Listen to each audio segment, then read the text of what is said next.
What if I told you that a 48-year-old woman, earning $65,000 a year and drowning in $80,000 of debt, turned $47 into a $22 million fortune? No, she didn't win the lottery. She didn't invent a crypto coin. She didn't marry a billionaire. Her story is perhaps the most shocking of all, because her multi-million-dollar idea wasn't an idea at all. It was a complaint. It was a single boring spreadsheet she built in a moment of pure frustration at a job she was starting to hate. This is the story of Carol Jackson.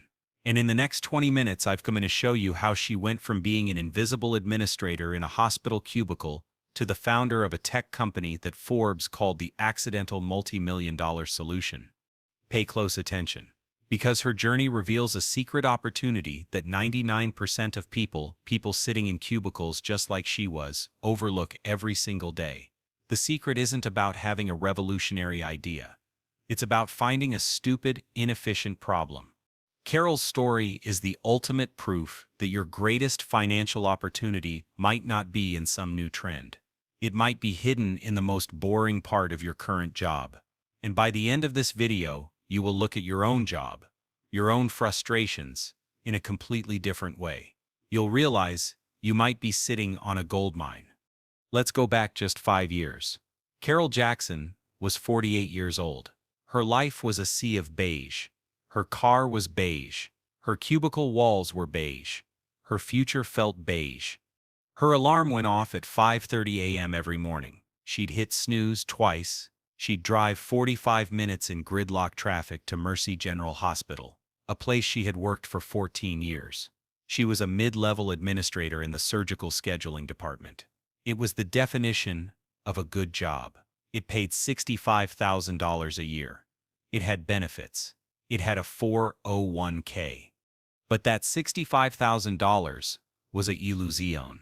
After taxes, after health insurance, after her mortgage payment on a house she'd bought at the peak of the market, it was gone. She was carrying $80,000 in debt, a mix of old student loans she'd never managed to kill, and a home equity line of credit she'd used to fix a leaking roof. Her son, Mark, was a junior in high school. College applications were a year away, and Carol would sit at her kitchen table at night, staring at the tuition costs, feeling a cold panic rise in her chest. She was trapped. At work, she was invisible. She was smart. She was efficient. But she was quiet.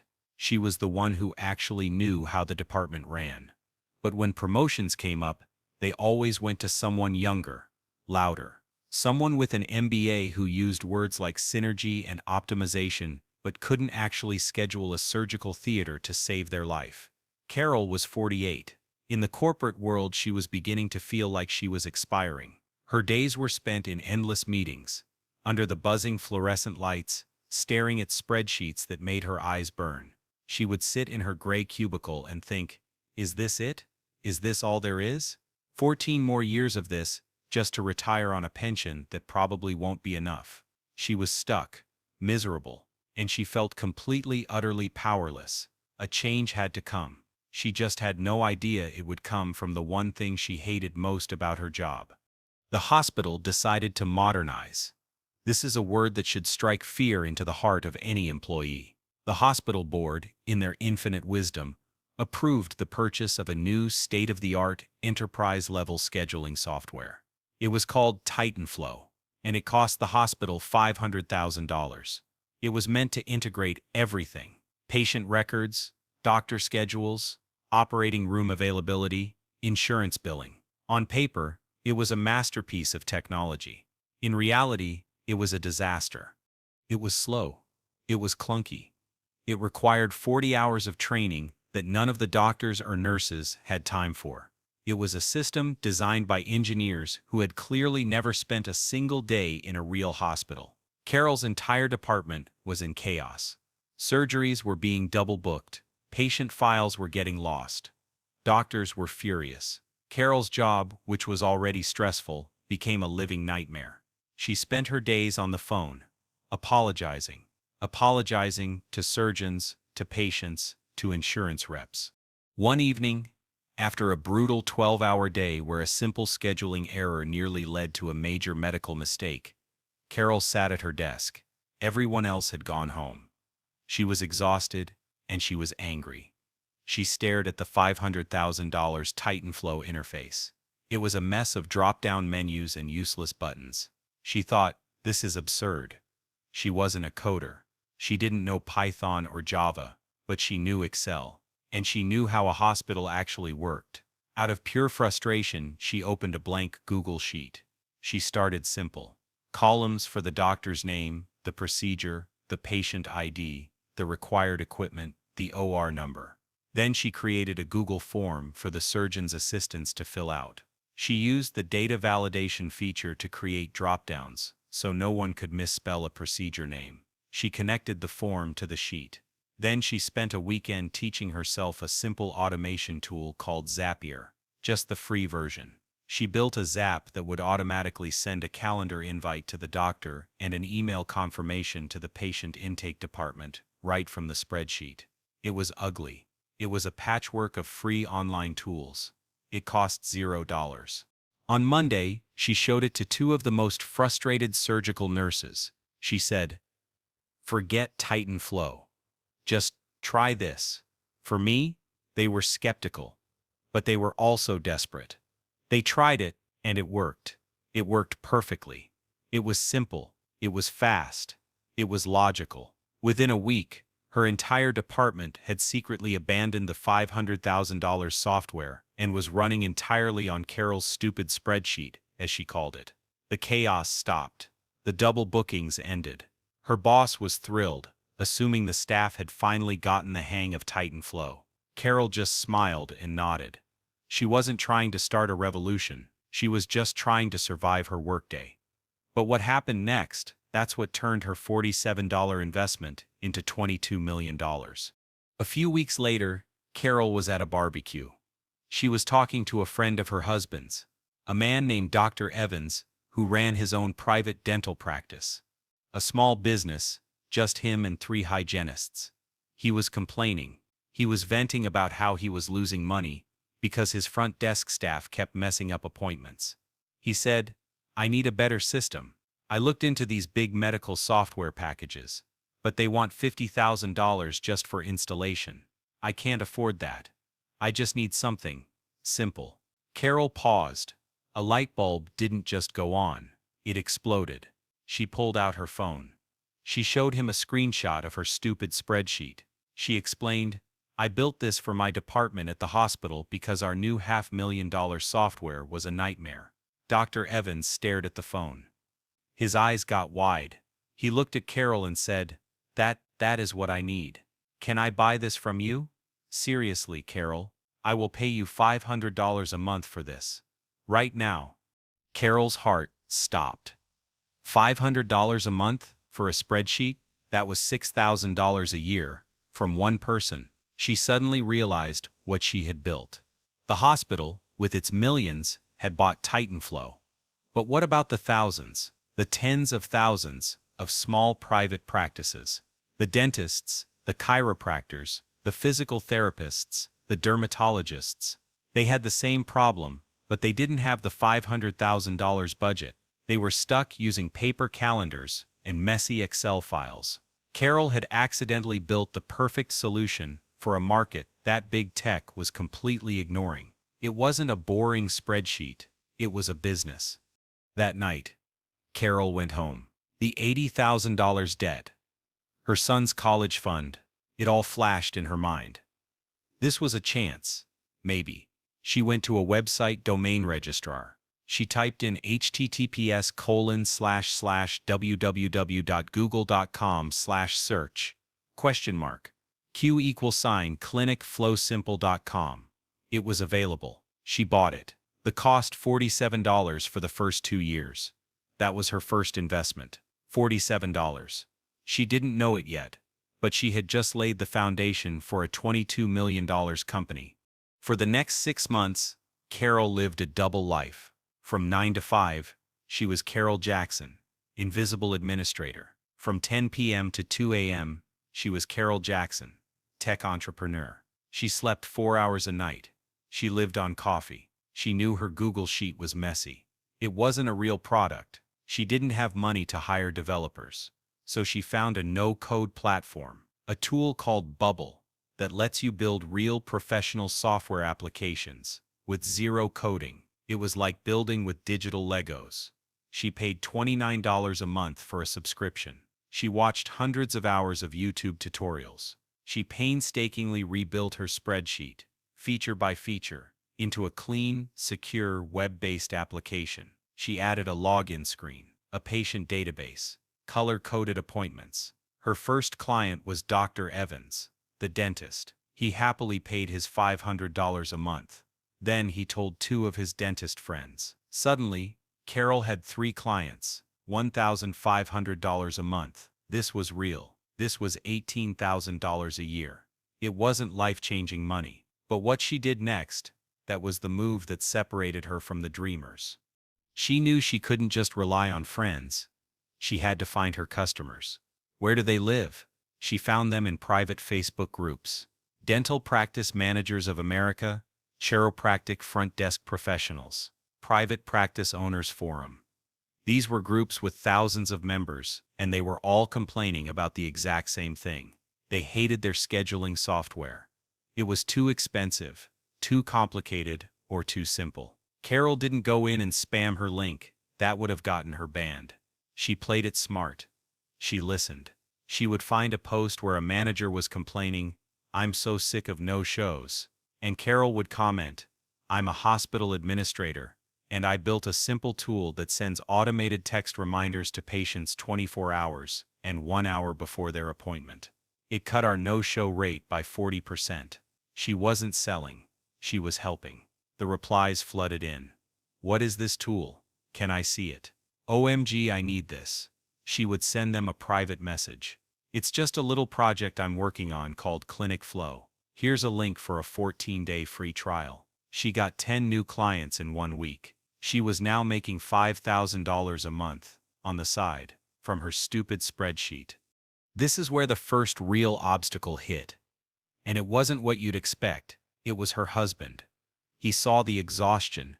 He saw her staring at the computer screen at 1 a.m. He said, "Carol, this is a hobby. You have a good, stable job. You have a pension. You are 48 years old. You can't risk our retirement on some website." He was scared. It was understandable. But Carol knew. This was it. The second obstacle hit at her day job. Her boss, the one who loved how efficient her department had become, called her in. He had found the Clinic Flow website. He wasn't happy. He told her it was a conflict of interest. He said she was using hospital property, the idea for personal gain. He gave her an ultimatum: shut down the website, or be fired. This is the moment 99% of people would quit. They would choose the safe $65,000 job. She looked at her boss. She thought about her gray cubicle. She thought about her $80,000 in debt. And she thought about the $5,000 a month she was already making. She stood up. She thanked him for the 14 years of employment. And she quit. She walked out of that hospital, got in her beige car, and drove home in the middle of the day. She was 48 years old. She was officially unemployed, and she had never ever felt so alive. The moment she quit, everything changed. She was no longer working from 10 p.m. to 2 a.m. She was working from 8 a.m. to 8 p.m.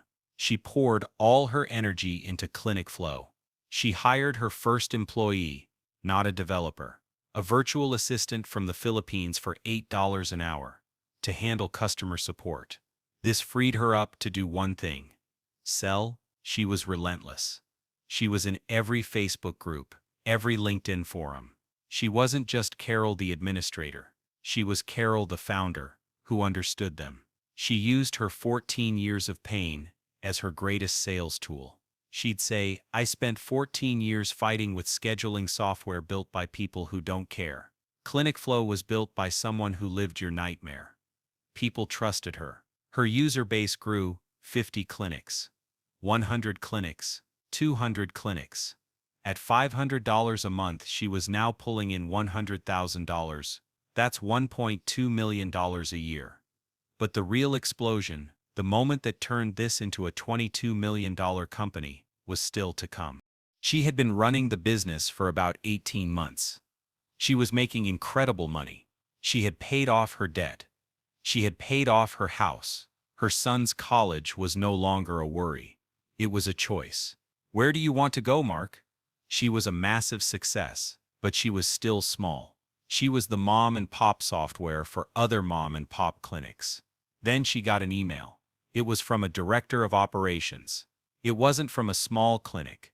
It was from Mid-Atlantic Dental Partners, a private equity-backed consortium that owned 42 dental practices across 3 states. He had heard about Clinic Flow from one of his practice managers who was using it unofficially. He wrote, "Miss Jackson, we are currently paying $250,000 a year for an enterprise solution we all hate. I've seen your product. It's better. Can you handle a client of our size?" Carol's hands were shaking. This was the big leagues. She had 3 employees now, a VA, and 2 part-time developers. Could she handle 42 clinics at once? She replied with one word: absolutely. She spent the next week, sleepless, working with her developers to ensure their servers could handle the load. She flew to their headquarters in Philadelphia. She walked into a boardroom. It was all men in dark suits. They looked at her, this 49-year-old woman, who just a year ago was a cubicle worker. They grilled her. Security, uptime, compliance. Carol answered every question. She didn't use tech jargon. She just told them the truth. Your current software is built to impress your shareholders. Mine is built to make your front desk staff not quit. It's built to stop doctors from yelling. It's built to actually work. At the end of the 2-hour meeting, the director of operations slid a contract across the table. It wasn't for $500 a month. It was for $20,000 a month. A $250,000 a year contract. She signed it. That contract was the domino. Once Mid-Atlantic Dental was a client, she was no longer just a side hustle. She was a legitimate, verified, enterprise-ready solution. Her phone didn't stop ringing. Chiropractic chains, physical therapy networks, dermatology groups, they all wanted in. Within 12 months of signing that deal, Clinic Flow's revenue exploded from $1.2 million a year to $3.5 million a year. The media caught on. Forbes ran an article. The 49-year-old administrator who built a $10 million SaaS company from her kitchen table. Inc. magazine. The accidental tech mogul, Carol Jackson, the invisible woman from the 14th floor cubicle, was now on the cover of magazines. So where is Carol today? Carol is 52. Clinic Flow is no longer just her and a VA. It's a real company. She has 45 employees, a real office, a CEO whom she hired to run the day-to-day. Last year, a larger medical tech company, one that competes with Titanflow, tried to buy her out. They offered her $15 million. She said no. A VC firm, a venture capital firm, then invested $5 million into the company to help her expand into veterinary clinics. That investment round valued Clinic Flow at $22 million. Carol still owns the majority of the company. Her personal net worth is estimated to be over $8.5 million. And it all started with a $47 domain name. What about her lifestyle? She didn't buy a Lamborghini. She didn't buy a mansion in Miami. She bought back her time. She bought a beautiful house on a lake, about an hour outside her city. She built a home office with a floor-to-ceiling window that overlooks the water. She works because she wants to, not because she has to. She is no longer the CEO. She sits on the board. Her new passion? She's an angel investor, and she only invests in one kind of founder, women over 40. She calls it age tech. She finds other women, just like her, who have decades of experience and are solving boring problems that 25-year-old Silicon Valley guys would never even see. She gives them the one thing she never had, the first check, and the belief that their experience is their single greatest asset. Her husband? He's her biggest fan. He quit his own job and now manages their investment portfolio. Her son Mark is graduating from college next spring, debt-free. So what's the lesson here? What is the replicable strategy? You might be thinking, good for her, she got lucky. She knew about hospitals. You're missing the point. Carol's story isn't about hospitals, it's about a formula, and it's a formula you can apply to your life. Right now, step 1. The boring problem. Audit. Tonight, go home and write down the 5 stupidest, most inefficient, most boring things about your job. What is the process that everyone hates? What is the spreadsheet everyone is terrified to touch? What is the simple question that takes 45 minutes to answer? That's not a list of annoyances. That's a list of business opportunities. Carol didn't invent social media. She fixed a broken calendar. The gold is in the mundane. Step 2. The no-code solution. You do not need to learn to code. Let me repeat that. You do not need to spend 2 years learning Python. The world has changed. Tools like Bubble, Webflow, Airtable, and Zapier allow anyone to build professional, powerful software with zero experience. If you can build a PowerPoint slide, you can build a web app. Carol built the first version of her $22 million company for $29 a month. Your startup capital isn't $50,000. It's $100. Step 3. Find client zero. Don't build it and hope they come. Find the person who is already complaining about the problem. Your Dr. Evans, your local bakery, your accountant, your gym. Find them in a Facebook group, show them your ugly, simple solution, and ask, would you pay $50 a month for this if it saved you 5 hours a week? When they say yes, you have a business. This is the secret. Carol wasn't special. She wasn't a genius. She was just frustrated. And instead of just complaining about the problem, she built a solution. She solved her own problem first, and then she realized thousands of other people had the exact same problem.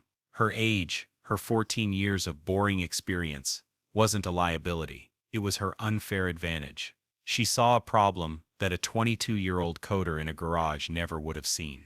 You, right now, have the same advantage. Your experience, your frustrations, your years of seeing how things really work, that is your goldmine. The question is, are you going to keep sitting in that cubicle, feeling invisible, or are you going to open up a blank spreadsheet? If Carol's story fired you up, hit that subscribe button and turn on notifications. Because next week, I'm telling the story of a 29-year-old guy who turned $200 of thrift store clothing into a $4.8 million fashion brand, using one simple psychological trick. You are not going to want to miss it. Your opportunity is out there. Go find it.